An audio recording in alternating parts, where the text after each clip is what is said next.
అధిపతి అధిపతి అంటే లీడర్. లీడర్ ఇంగ్లీష్ లో చూస్తారు లీడర్. మూడో ఏంటంటే జీసస్ ఈజ్ అవర్ లీడర్. నాయకుడు ఏం చేస్తాడు? తన ప్రజలను నడిపిస్తాడు. ఏదైనా సమస్య వచ్చేటప్పుడు ముందుగా ఎదుర్కొంటాడు. ఏ ఆపదైనా ముందు తనే భరిస్తాడు. తన ప్రజలను కాపాడుతాడు. సరైన మార్గంలో నడిపించే నాయకుడు లీడర్ ఎవరు అంటే మన యేసయ్య. అంతేకాకుండా ల్యామ్, ఎల్ స్టాండ్స్ ఫర్ ల్యామ్. ఇదిగో లోక పాపములు మోసుకొని పోవు దేవుని గొర్రె పిల్ల. మన పాపములన్నింటినీ తీసుకుని వెళ్ళి ఆయన శిక్షను అనుభవించడానికి లోకానికి వచ్చిన ల్యాంబ్, ఒక చిన్న గొర్రె పిల్లగా ఈ లోకానికి వచ్చారు. ఈ విషయాన్ని జ్ఞాపకం చేసుకుని మనం చెప్పాల్సిన సువార్తలో చివరి ఎల్ ఏంటంటే ఆయన త్వరలో రాబోతున్నాడు యాజ్ ఏ ఎల్ లైన్. కొలమ సింహంగా ఆయన రాబోతూ ఉన్నాడు.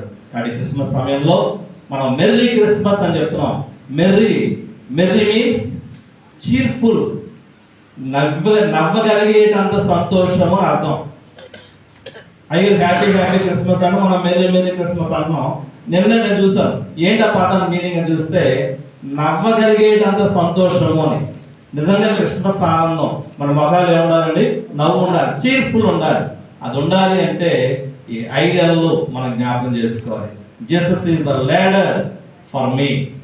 నేను పరలోకాన్ని వెళ్ళాలంటే యేసయ్య నడిచిన నాకు ఉండాలి. ఎల్ లైట్, ఆ యేసయ్య యొక్క వెలుగు నాలో నిత్యము వెలుగుతూ ఉండాలి, నాలో ఉండాలి. అప్పుడు నేను వెలిగే దీపమే 1000 దీపాలను వెలిగించగలదు ఒక సామెత. ఆరిపోయిన క్యాండిల్ పనికిరాదు. నేను చూడండి, ఇక్కడ ఒకరు వెలిగించిన వాళ్ళు కొంచెం 10 మందికి దాన్ని షేర్ చేయగలిగారు. మనం వెలుగుతూ ఉంటే 10 మందిని వెలిగించగలుగుతాం.